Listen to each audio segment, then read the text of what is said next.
आज मन की बात कार्यक्रम और हमारे सभी स्वनिधि योजना जिनके लिए देश के अंदर लाई गई, ऐसे सभी भाई बहनों का आज का ये संवाद कार्यक्रम, इस कार्यक्रम में यहाँ पर उपस्थित हमारे देहरादून शहर के मेयर भाई सुनील उनियाल गामा जी, प्रमुख सचिव शहरी विकास श्री सुधांशु जी, हमारे माननीय विधायकगण आदरणीय अरविंद पांडे जी, हमारे टमटा जी, गढ़िया जी, अनिल भाई नौटियाल जी, प्रमोद नैनवाल जी, श्री मोहन सिंह महरा जी, श्री नरेंद्र बिष्ट जी, हमारे ब्लॉक प्रमुख अनिल शाही जी, शिव सिंह बिष्ट जी, हमारे फरसवाण जी, शहरी विकास के डायरेक्टर श्री नवनीत पांडे जी, एवं यहाँ पर आए हुए सभी हमारे बैंकों के सभी प्रतिनिधिगण, सभी स्वनिधि योजना से लाभान्वित होने वाले सभी लाभार्थी भाइयों बहनों एवं आज उनके साथ आए हुए उनके परिवार के सभी हमारे प्यारे प्यारे बच्चे, मैं सभी का यहाँ मुख्य सेवक सदन में पधारने पर मैं सबका अपनी तरफ से हार्दिक स्वागत करता हूँ, सबका अभिनंदन करता हूँ कि आज आप सबसे यहाँ पर मिलने का शुभ अवसर प्राप्त हुआ है और हमारी नुक्कड़ नाटक करने वाली पूरी टोली, जिन्होंने यहाँ पर शानदार अभिनय के माध्यम से बहुत सरल तरीके से अपना प्रस्तुतिकरण करके उन सभी योजनाओं को लोगों के बीच में लाने का, समझाने का प्रयास किया है। आज निश्चित रूप से स्वनिधि योजना जो माननीय प्रधानमंत्री जी ने street vendor Atmanirbhar Nidhi PM Svanidhi योजना के जितने भी हमारे आज यहाँ पर लाभार्थी आए हैं, और मैं आप सबको देखकर थोड़ी देर के लिए मैं आप सबके बीच में गया था, आपसे मिला था, देहरादून से, ऋषिकेश से, हरिद्वार से आए हुए लोगों के बीच में मैंने अनुभव किया कि इस योजना से आप सभी को खुशी भी मिली है और कहीं न कहीं जिस प्रकार से यहाँ पर नुक्कड़ नाटक के माध्यम से बताया गया, और ये कहीं न कहीं एक आश्चर्य भी है। और स्वनिधि योजना ने शहरों और कस्बों में जो एक वित्तीय समावेशन और डिजिटल साक्षरता की एक नई लहर चलाई है, और मुझे बड़ी खुशी है कि जिस प्रकार से हमारे रेहड़ी वाले, पटरी वाले, फेरी वाले, ठेली वाले, उन सभी के जीवन को गरिमा और स्थायित्व मिला है। साथ में आप सब लोगों ने जिस प्रकार से डिजिटल को अपनाया है, वो अपने आप में बहुत ही, मैं कहूँ कि अभूतपूर्व है, शानदार है। मैं इसके लिए आप सबको बधाई देना चाहता हूँ। अभी 52% हमारा आया है, 52% लोगों ने इस डिजिटल को अपनाया है, और पेटीएम और ये जो हमारा क्या था सुधांशु जी पूछ रहा था, यूपीआई के माध्यम से। तो आने वाले समय में जो अभी नवनीत पांडे जी कह रहे थे कि हमने 100% का लक्ष्य लिया है, मैं बधाई देना चाहता हूं कि हम इस दिशा में जरूर आगे बढ़ेंगे और 100% का हम लक्ष्य प्राप्त करेंगे। और जब ये योजना आई थी, डिजिटल ट्रांजैक्शन की बात जब माननीय प्रधानमंत्री जी ने शुरू की थी, आप सबको ध्यान होगा कि डिजिटल ट्रांजैक्शन की जब बात शुरू हुई थी तो उस समय बहुत सारे लोग इसको कहते थे असंभव बात, भारत में कैसे डिजिटल ट्रांजैक्शन हो सकता है, संभव ही नहीं है। यहाँ लोगों के पास स्मार्टफोन नहीं है, यहाँ पर इंटरनेट की सुविधा नहीं है, यहाँ पर कम्युनिकेशन अच्छा नहीं है, संचार की परेशानियाँ हैं, तमाम प्रकार की जो सुविधाएं होनी चाहिए वो सुविधाएं नहीं हैं, इसलिए ये काम हो ही नहीं सकता। क्यों इस प्रकार की बातें की जा रही हैं डिजिटल ट्रांजैक्शन की। लेकिन जब देश के लोगों के अंदर और देश को चलाने वाले, नेतृत्व करने वाले, उनकी इच्छा शक्ति और नियत और नीति दोनों ही साफ हो तो कोई काम असंभव नहीं होता है। आज आप लोग 52% पर पहुंचे हैं, और हम पूरे विश्व की बात करें, पूरे विश्व के अंदर आज पूरी दुनिया का 40% डिजिटल ट्रांजैक्शन हमारे देश के अंदर हो रहा है, भारत के अंदर हो रहा है, दुनिया का। तो अपने आप में बहुत बड़ी बात है। स्वनिधि योजना निश्चित रूप से जो हमारे स्ट्रीट वेंडर्स हैं उनके स्वरोजगार के लिए, स्वावलंबन के लिए, उनके आत्मविश्वास के लिए, आत्मनिर्भरता के लिए इस उद्देश्य से ये योजना लाई गई।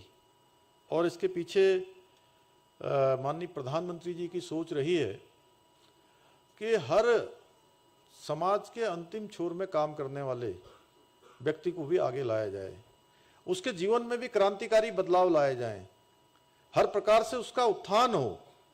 आने वाले समय में उनके बीच में से भी जो निकलने वाले हमारे नौनिहाल हैं, हमारे बच्चे हैं, जिनको देखकर आज मुझे अत्यधिक प्रसन्नता हो रही है कि वो बच्चे विभिन्न विभिन्न क्षेत्रों में जाके हमारे देश दुनिया का नेतृत्व करें। और मैं एक बात कह सकता हूं आप सब लोगों के बीच में कि देखिए, दुनिया या भारत का जिन्होंने भी इतिहास बनाया है, जिन्होंने भी साधारण से असाधारण की यात्रा पूरी करी है, या जिन्होंने धरती में रहकर आसमान को छूने का काम किया है, वो सारे के सारे लोग बहुत सामान्य स्थितियों में, सामान्य परिस्थितियों में पैदा हुए हैं। उन्होंने जीवन के अभाव को नजदीक से देखा है, उनका सामना किया है, उन अभावों से निकलकर उन्होंने दुनिया को और देश को दिशा देने का काम किया है।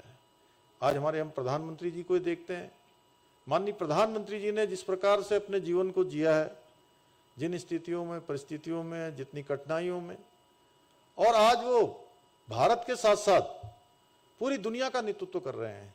आज माननीय प्रधानमंत्री नरेंद्र मोदी जी केवल हिंदुस्तान के ही नहीं बल्कि दुनिया के सबसे बड़े नेता हैं। आप देख रहे होंगे, अमेरिका जाते हैं, फ्रांस जाते हैं, या ऑस्ट्रेलिया जाते हैं, दुनिया के किसी देश में भी जाते हैं, तो प्रधानमंत्री जी का जिस प्रकार से आतिथ्य होता है, जिस प्रकार से उनका सत्कार होता है, जिस प्रकार से लोग वहाँ पर उनकी तरफ आकर्षित होते हैं, ये केवल प्रधानमंत्री जी का ही आतिथ्य और उनका ही स्वागत नहीं हो रहा है, बल्कि माननीय प्रधानमंत्री नरेंद्र मोदी जी के रूप में भारत के 140 करोड़ लोगों का आतिथ्य और सत्कार हो रहा है। हम सब गौरवान्वित हो रहे हैं। भारत का एक एक व्यक्ति आज जो है इस बात से गौरवान्वित हो रहा है कि पूरी दुनिया के अंदर हमारा मान, सम्मान, स्वाभिमान बढ़ रहा है, भारत की पहचान बढ़ रही है। भाइयों बहनों, आपने देखा होगा पहले के समय में भी गरीब आदमी बैंक के भीतर जाने की सोच भी नहीं रखता था, और उन्होंने आते ही सबसे पहले सबके खाते खुलवाए, और खाते ही नहीं खुलवाए। जो गरीब तबके का व्यक्ति होता था वो बैंक के अंदर जाता ही नहीं था, खाता तो बहुत दूर की बात है, वो सोचता भी नहीं था। लेकिन आज हमारे बैंक आपके पास चलकर आ रहे हैं। ये परिवर्तन हुआ है, ये आपके एक वोट ने करके दिखाया है। लोकतंत्र में जो आपकी ताकत है, आपने जो मोदी जी को प्रधानमंत्री बनाया, आपने एक ऐसी सरकार चुनी जो केवल गरीबों के बारे में सोचती है। पहले भी योजनाएं बनती थी, पहले के समय में योजनाएं कुछ लोगों के लिए बनती थी, कुछ लोगों को फायदा पहुंचाने के लिए बनती थी। आज योजनाएं बनती हैं तो लोगों को मदद करने के लिए, लोगों के जीवन स्तर को ऊंचा उठाने के लिए, आम आदमी के जीवन की सब जो जरूरतें हैं उन जरूरतों को पूरा करने के लिए। पहले भी गरीबों को लोन का वितरण किया जाता था, लेकिन वो किस प्रकार से लोन का वितरण होता था, किस प्रकार से ऋण मिलते हैं, हम भली भांति जानते हैं। वो गरीबों तक पहुंचता ही नहीं था, बल्कि कोई कमी होती थी तो उसका ठिकरा गरीबों पर फोड़ दिया जाता था और कुछ चंद लोग उसका फायदा उठा लेते थे। लेकिन आज प्रधानमंत्री मोदी जी के नेतृत्व में हमारे गरीब बैंक से लोन भी ले रहा है। और जिस प्रकार से मैं आप सबके बीच में आया, किसी ने बताया कि हमने 10,000 का ऋण लिया था, 10,000 का चुका दिया। किसी ने बताया बड़े जोर से, हमारे वहाँ पर, कहाँ गए, खड़े हो जाइए, वो बड़ा लास्ट में, इतने जोर से आपने बताया कि 10,000 का ले लिया, 10,000 का चुकाया, फिर 10,000 के बाद ये 20,000 के लिए एलिजिबल हो गए। इन्होंने 20,000 का भी चुका दिया। अब 20,000 के बाद ये 50,000 के ऋण लेने के लिए जो है एलिजिबल हो गए हैं। ले लिया इन्होंने, 50,000 का ऋण ले लिया। अपने आप में बहुत बड़ी प्रेरणा है। आप सबको भी निश्चित रूप से कहीं ना कहीं इनसे प्रेरणा लेनी चाहिए। आज पहली बार देश के अंदर ये हो रहा है कि गरीब जो है बैंक से जुड़कर अपना तो जहां उत्थान की ओर बढ़ ही रहा है, देश की तरक्की में भी योगदान दे रहा है। अभी सुधांशु जी जब बोल रहे थे तो कह रहे थे 50% जो है जो हमारी ग्रोथ है उसमें इस वर्ग का योगदान है। तो निश्चित रूप से जब इतना बड़ा योगदान, आधा योगदान इस वर्ग का है, तो इस वर्ग का उत्थान होना चाहिए और वही माननीय प्रधानमंत्री जी ने किया है। जब कोरोना काल हम लोगों ने देखा, अभी नुक्कड़ नाटक के माध्यम से हम सबके सामने कोरोना काल का जो चित्रण किया गया वो बहुत ही कठिन था।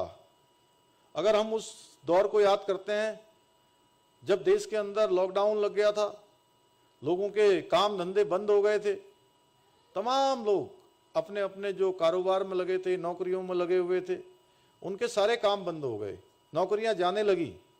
ऐसे समय में माननीय प्रधानमंत्री जी ने एक प्रधानमंत्री के रूप में ही नहीं बल्कि एक अभिभावक के रूप में, एक माता पिता जिस प्रकार से अपने बेटे बेटी की चिंता करते हैं, अपने संतानों की चिंता करते हैं, उस प्रकार की चिंता उनके द्वारा की गई और तभी ये स्वनिधि योजना लाई गई। और इसके साथ साथ स्वनिधि योजना के साथ साथ आपने देखा होगा गरीब कल्याण अन्न योजना भी लाई गई और गरीब कल्याण अन्न योजना के माध्यम से देश के 80 करोड़ लोगों को उनके घर में चूल्हा उनका जलता रहे, खाली पेट किसी को सोने न पड़े, खाली पेट न रहना पड़े, भूखा कोई न रहे। इस योजना के तहत देश के 80 करोड़ लोगों को 5 किलो अन्न प्रति यूनिट के हिसाब से देने का यह योजना भी चलाई गई। मार्च 2020 से वो योजना चलाई गई और अभी तक ये योजना चल रही है। माननीय प्रधानमंत्री जी ने सबका साथ सबका विकास के तहत गरीबों की जिंदगी बेहतर करने के लिए अनेकों गरीब कल्याण की योजनाएं उन्होंने प्रारंभ की हैं। इसमें हमारे स्ट्रीट वेंडर्स को अपनी आजीविका को फिर से शुरू करने का भी इसमें निश्चित रूप से वो मिला है। और वास्तव में मैं समझता हूं कि जितने लोग यहाँ आए हैं वो तो भली भांति इस योजना के बारे में जानते हैं, लेकिन ये योजना और भी जो हमारे इस क्षेत्र में जो लोग रह गए हैं, अभी आंकड़ा दूर है लेकिन बहुत दूर नहीं है, उन सबको भी इस योजना के बारे में बताना चाहिए। और प्रधानमंत्री स्वनिधि योजना ने जिस प्रकार से डूबते को तिनके का सहारा है उस प्रकार का कार्य किया है। पहले आप सब लोग रोज सामान लेने जाते होंगे, कहाँ जाते थे? माजरा जाते थे कि ट्रांसपोर्ट नगर जाते थे? यहाँ देहरादून में तो वही है ना, क्यों सुनील जी? कहाँ? मंडी, निरंजनपुर मंडी, निरंजनपुर मंडी। लेकिन मैं आज निश्चित तौर पर ये कह सकता हूँ कि इस योजना के तहत जो ऋण मिला है, जिन्होंने भी इस योजना का लाभ लिया होगा, अब अपने हफ्ते भर का सामान एक ही बार में वो जरूर ला रहे होंगे, जिससे उनके आने जाने का, उनके ट्रांसपोर्ट का तमाम प्रकार का खर्चा बच रहा होगा, संसाधन भी बच रहे होंगे और थोक में लाने से जो सामान है वह भी अपेक्षाकृत पहले की तुलना में सस्ता मिल रहा होगा। प्रदेश की समस्त निकायों में 1 जुलाई 2020 से योजना प्रारंभ हुई थी। इसके तहत 31,000 से अधिक फेरी व्यवसायियों द्वारा ऑनलाइन पोर्टल में इसके लिए ऋण के लिए आवेदन किया गया। प्रथम चरण में 16,000, अभी इसमें भी दिखाया था प्रेजेंटेशन में, 16,000 से अधिक आवेदकों को 10,000 का ऋण मिला है। दूसरे चरण में लगभग 6,000 प्रति आवेदक को 20,000 का ऋण और तृतीय चरण में, तीसरे चरण में 600 प्रति आवेदक को 50,000 का ऋण स्वीकृत किया गया है। इस प्रकार से इस योजना के तीनों चरण में 22,000 से अधिक फेरी व्यवसायियों को लगभग 31 करोड़ रुपए का ऋण अभी तक बांटा जा चुका है। और निश्चित रूप से इस ऋण के मिलने से मैं जिस प्रकार से देख रहा हूँ, जिस प्रकार से महसूस कर रहा हूँ, आप सबको इसका लाभ हुआ होगा। स्वनिधि से समृद्धि योजना के अंतर्गत पीएम स्वनिधि के लाभार्थियों उनके परिजनों को अन्य भी जो 8 योजनाएं हैं, जिनके बारे में अभी हमारी नुक्कड़ नाटक करने वाली टीम ने भी बहुत विस्तार से बताया, जिसमें दूसरी जगह से आए हुए लोगों को भी राशन कार्ड का 1 नेशन 1 राशन कार्ड, जननी सुरक्षा, मातृबंधन सुरक्षा बीमा, जनधन, जीवन ज्योति बीमा, श्रम योगी मानधन योजना एवं भवन निर्माण श्रमिकों हेतु पंजीकरण जैसी पीएम योजना से हमारे प्रदेश के जो 11 नगरीय निकाय हैं, उसके लगभग 17,000 पात्र ऐसे फेरी व्यवसायियों उनके परिजनों को लाभान्वित किया गया है। 1 नेशन 1 राशन कार्ड के तहत प्रदेश से बाहर के लगभग 7,000 लोग जो अन्य प्रदेशों से आए, अन्य स्थानों से आए, उनको भी लाभान्वित होने का अवसर मिला है। जननी सुरक्षा योजना के अंतर्गत 73,000 से अधिक गर्भवती हमारी बहनों को लाभान्वित कर कुल 9 करोड़ 64 लाख रुपए डायरेक्ट बेनिफिशियरी ट्रांसफर यानी डीबीटी के माध्यम से सीधे उनके बैंक खातों में जमा किए गए हैं। इसके अलावा आशाओं को प्रोत्साहन मद में कुल 3 करोड़ 13 लाख रुपए दिए गए हैं। मातृबंधन योजना के तहत प्रदेश के 6 लाख से अधिक माताओं को लाभान्वित किया गया है। पीएम श्रम योगी मानधन योजना के तहत प्रदेश के 52% महिलाएं एवं 48% पुरुष सहित 29,000 लोगों को अभी तक इससे लाभान्वित किया गया है। भवन निर्माण के क्षेत्र में पंजीकरण के तहत प्रदेश के 4.5 लाख से अधिक अभी तक जो श्रमिक हैं अभी तक उसमें पंजीकृत हुए हैं। पीएम सुरक्षा बीमा योजना के तहत प्रदेश के 30 लाख से अधिक लोगों को आच्छादित किया गया है। पीएम जनधन योजना के तहत 34 लाख से अधिक जनधन खाते खोले गए हैं। इसी प्रकार से पीएम जीवन ज्योति योजना के अंतर्गत प्रदेश के 8 लाख से अधिक लोगों को आच्छादित इस योजना से किया गया है। मैं निश्चित रूप से कह सकता हूं कि माननीय प्रधानमंत्री जी का हम बहुत धन्यवाद करते हैं, और कोई भी उनका कार्यक्रम होता है तो उत्तराखंड अवश्य जो है उनके कार्यक्रमों में, उनकी आत्मा में, उनके कार्यों में निश्चित रूप से सम्मिलित होता है। अभी हम देख रहे थे जिस प्रकार से उन्होंने भोजपत्र के बारे में, भोजपत्र जो हमारी सांस्कृतिक रूप से हमारी धरोहर है, उसके लिए भी जो है उन्होंने वहाँ से उसका वर्णन किया। और मैं उस दिन उनके साथ था जिस दिन वो माणा की बहनों ने माणा गांव में, वो जब 21 अक्टूबर 2022 को माणा आए थे तो वहाँ की बहनों ने, माणा गांव की बहनों ने उनको भोजपत्र उस दिन भेंट किया था। और उसी समय का ये वार्तालाप है, वो चित्र भी उसमें दिखाई दे रहा है। और उन्होंने तभी कहा था कि निश्चित रूप से, और हमने भी ये संकल्प लिया कि हम भोजपत्र को और भी तरीके से उसको और उपयोग में लाएंगे और अच्छा करेंगे। इसके साथ साथ माननीय प्रधानमंत्री जी ने हमारे यहाँ के जो स्वयं सहायता समूह हैं, स्थानीय उत्पाद बनाने वाले लोग हैं, छोटे हमारी मातृशक्ति के जो समूह हैं, वो बहुत प्रकार के उत्पाद बनाते हैं। और उत्पाद उनके इतने अच्छे होते हैं कि कई बार ऐसा लगता ही नहीं कि हमारी घरेलू कामकाजी महिलाओं ने ये उत्पाद बनाए हैं। उसमें इतनी सफाई होती है, इतने प्रकार की कलाकृतियाँ होती हैं, इतने प्रकार का अच्छा उसका हर प्रकार से उसका निर्माण होता है कि ऐसा लगता है कि ये उत्पाद किसी मल्टीनेशनल कंपनी को भी फेल करते हैं। तो मैं उनको बधाई देता हूं। और माननीय प्रधानमंत्री जी ने समस्त देशवासियों से वहीं माणा से आह्वान किया था कि जितना भी हम लोग अपनी धार्मिक यात्रा में जो भी धनराशि हम खर्च करते हैं, उस धनराशि का 5% धनराशि हम स्थानीय उत्पाद खरीदने में जो है अवश्य रूप से लगाएं, जिससे कि हमारे स्थानीय उत्पाद बनाने वालों को एक प्रोत्साहन मिले, उनका कारोबार बढ़े, उनकी आजीविका बढ़े। और उसके बाद लोगों ने उसको तेजी से खरीदना प्रारंभ किया है, तेजी से लोगों ने इस ओर ध्यान देना शुरू किया है। इसी प्रकार से जो आप देख रहे थे उसमें बोर्ड में अभी मन की बात में दिखाई दे रहा था, सीमांत गांव माणा, पहले लिखा होता था भारत का ये अंतिम गांव है। और आदरणीय प्रधानमंत्री जी ने उस दिन वहीं माणा गांव में ये कहा था कि अब ये जो भारत के ऐसे अंतिम गांव हैं, ये भारत के अंतिम गांव अब भारत के पहले गांव के रूप में जाने जाएंगे। इनका विकास वाइब्रेंट विलेज के रूप में, पहले गांव के रूप में इनके विकास को बढ़ाया जाएगा। और अब हमारा माणा गांव भी जो अंतिम गांव होता था वो भारत का पहला गांव हो गया है। मैं आप सबको बधाई देना चाहता हूं। और जिस प्रकार से देहरादून में हमारे यहाँ पर एक वेंडर के क्षेत्र में, इस क्षेत्र में काम करने वाले स्ट्रीट वेंडर्स के रूप में एक बड़ी संख्या है, इसलिए देहरादून शहर से हम इसके, चूंकि देहरादून शहर में हम आगे एक रिंग रोड बनाने का भी हमने कार्यक्रम आगे लिया हुआ है, उसकी ओर भी हम बढ़ रहे हैं।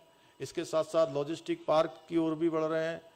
एक हमारा यूनिटी मॉल जो प्रस्तावित है, बहुत जल्दी हम यूनिटी मॉल भी बनाएंगे। इसके साथ साथ देहरादून में शीघ्र ही एक बेंडिंग जोन बनाया जाएगा जिसमें वाहनों के लिए पार्किंग आदि की समुचित व्यवस्था होगी और पार्किंग भी होगी, नीचे भी होगा, अलग अलग प्रकार से, कहीं पर फलों का होगा, कहीं पर खाद्यान्न होंगे, अलग प्रकार से एक ही जगह पर स्ट्रीट पर ही अगर किसी को कोई खरीदारी करनी है तो आसानी से उसको ये चीज़ें भी उपलब्ध होगी। राज्य सरकार इसको आगे बढ़ाने का काम करेगी। इसके साथ ही मैं देख रहा हूँ कि अभी मैंने देखा कि वर्तमान में 7% अनुदान जो हमारा ये लोन लेते हैं, इसमें 7% का अनुदान भारत सरकार देती है और 2% का अनुदान राज्य सरकार देती है। और सामान्यतः ये 12 से 13% के मध्य होता है। 7 और 2 9 और 9 3 12 और कभी कभी हो सकता है कि 13 होगा, जिसमें 4% का जो बीच का अंतर है। राज्य सरकार ये 4% का, आज के इस अवसर पर हमारे प्यारे बच्चे भी आए हुए हैं, हमारे वेंडर स्ट्रीट में काम करने वाले स्वनिधि योजना के हमारे भाई बहन यहाँ आए हैं, मुख्य सेवक सदन के अंतर्गत आए हैं। तो आप सबके प्रोत्साहन के लिए राज्य सरकार चाहती है, मैं स्वयं चाहता हूँ, माननीय प्रधानमंत्री जी की इच्छा है कि आप सब विकास की इस मुख्य धारा में आगे आएँ, आप सबके जीवन का उत्थान हो, आने वाले समय में आपको भी हर प्रकार की सुविधाएं मिले, आपके बच्चों को हर प्रकार से आगे बढ़ने का अवसर प्राप्त हो। इसलिए आने वाले समय में जो 3-4% का जो बीच का अंतर है, यह अंतर भी राज्य सरकार जो है इसको पूरा करेगी, मैं घोषणा करता हूँ। लेकिन ये मैं जरूर कहना चाहता हूँ कि जिन्होंने भी लोन लिया है, मुझे खुशी हो रही है, जिन्होंने 10,000 का चुकाया है, 10,000 पूरा किया है, उसको 20,000 की पात्रता हो गई है, और जिन्होंने 20,000 चुकाया है उनको 50,000 की पात्रता हो गई है। तो ये मैं जरूर इस तरफ से, हम सरकार की तरफ से इसको करेंगे।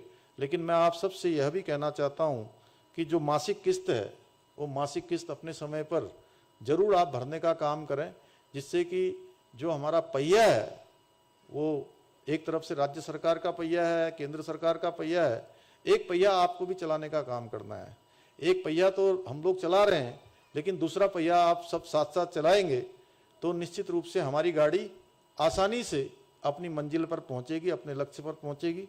एक बार फिर से मैं आप सभी का, हमारे सभी लोगों का, हमारे निकायों से, ऋणदाता जो हमारे संस्थान हैं और जिनकी भागीदारी है, और सभी हमारे लाभार्थी हितधारक इस योजना में जो भी अपना समर्थन दे रहे हैं, उन सभी के लिए मैं, हमारे रावत जी बैठे हैं, अन्य लोग बैठे हुए हैं, यहाँ पर बैंकों के लोग बैठे हुए हैं, आप सभी का मैं धन्यवाद करता हूँ। और सबको, आप सबके उज्जवल भविष्य के लिए, और माननीय प्रधानमंत्री मोदी जी ने जो योजना प्रारंभ की है, वो योजना आने वाले समय में निश्चित रूप से आप सबके जीवन में एक नया परिवर्तन करेगी, आप सबको ऊंचाइयों पर ले जाने का काम करेगी, आप सबके जीवन को अच्छा बनाने का काम करेगी। यही शुभकामनाएं देते हुए अपनी बात को समाप्त करता हूँ। बहुत बहुत धन्यवाद।